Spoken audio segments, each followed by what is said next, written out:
Au numéro 17, dans le circuit qu'on a là, on nous dit que si S2 est ouvert, mais on ferme S1, ça veut dire ici que ça va être fermé, puis ça va toujours rester ouvert pour ce numéro-là. On veut trouver l'intensité du courant après 50 millisecondes, qu'on ait fermé l'interrupteur.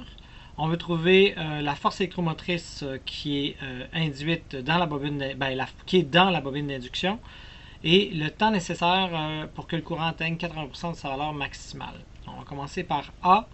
On veut trouver l'intensité du courant après 50 millisecondes. Donc, on sait que I est égal au Imax fois 1E à la moins T sur taux. Où le taux, ici, c'est égal à L sur R. Donc, l'induction sur la résistance. Donc ici, on pourrait le calculer rapidement. Là. L, c'est 2 Henry divisé par R qui est 6. Donc ça va nous donner 1 tiers. Donc 1 tiers de seconde. C'est le temps de charge. On va dire ça comme ça. Là, ça. C'est la constante de temps dans ce cas-ci. Bon, maintenant qu'on a ça, Imax, que va représenter Imax? Ben, dites-vous à un certain moment donné que quand on va atteindre notre courant maximal, c'est comme si notre bobine n'existait plus, comme si c'était rendu un fil continu. Il n'y aura plus d'induction parce qu'il n'y aura plus de variation de courant dedans.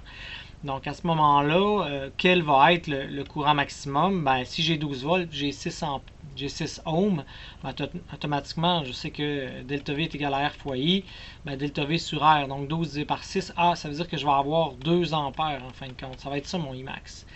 Donc là, si je veux trouver le I maintenant, à ce temps-là qui vaut 50 millisecondes, ben, je vais pouvoir faire dans le fond égal à 2 fois, ici j'ai oublié mon moins tantôt, là, de 1 moins E à la moins 50 milli, donc 0,05, ça fait comme 5 centièmes, divisé par 1 tiers, donc c'est comme faire fois 3.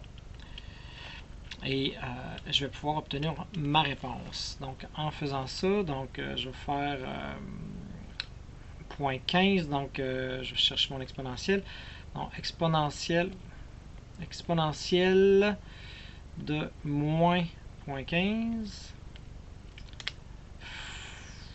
moins 1 fois 2, j'arrive à 0,27, disons 858, là, disons 9 ampères. Donc c'est le courant qu'on va obtenir ici en tant que tel.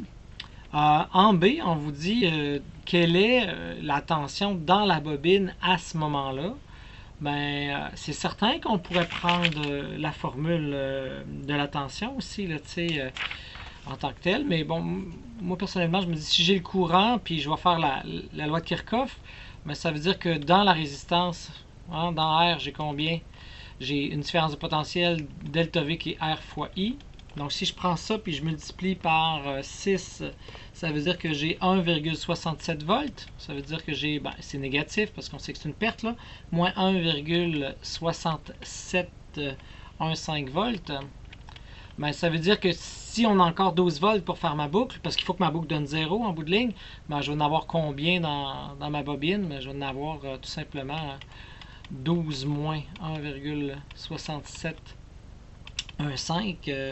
Donc, j'arrive à 10,32. Et naturellement, la valeur qu'on a obtenue est négative parce que c'est aussi une valeur négative. Vous vous souvenez, quand on fait notre boucle, ça fait tout moins, moins, moins, sauf la pile qui est positif. Donc, on a 10,328 8 volts. Donc, ça, c'est la tension qu'on a.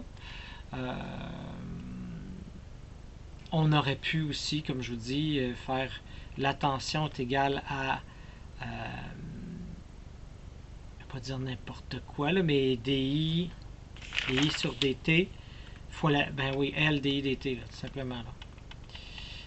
Fait que j'aurais pu dériver ma formule par rapport au temps, puis ensuite la multiplier par l'inductance. En bout de ligne, c'était plus simple, je trouvais, de cette façon-là. Donc en C, qu'est-ce qu'on pourrait faire? On nous dit maintenant le temps nécessaire pour obtenir 80% de sa valeur. Je n'ai pas besoin d'avoir calculé la valeur max. Donc, ce que je sais, c'est que là, on a toujours I égale à I max de 1 E moins, en fin de compte, T sur taux. Ici, on va avoir 0.8 fois Imax. C'est égal à Imax de 1 T sur taux. Donc ici, ça s'élimine.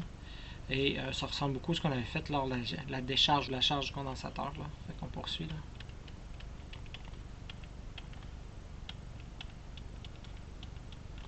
Donc automatiquement, si j'envoie ça de l'autre côté, ça va me donner 0.2.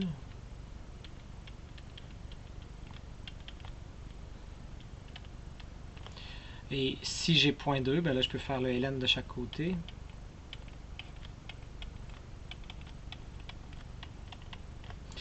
Et un coup que j'ai fait ça, donc je vois que mon temps t va être égal à moins taux, qui est L sur R, qu'on a déjà calculé, là, ln de 0,2. Donc moins, on a obtenu, c'était combien donc? C'était 1 tiers, hein, ça? Ouais, 1 tiers. Donc 0,3 périodique fois ln de 0,2. Donc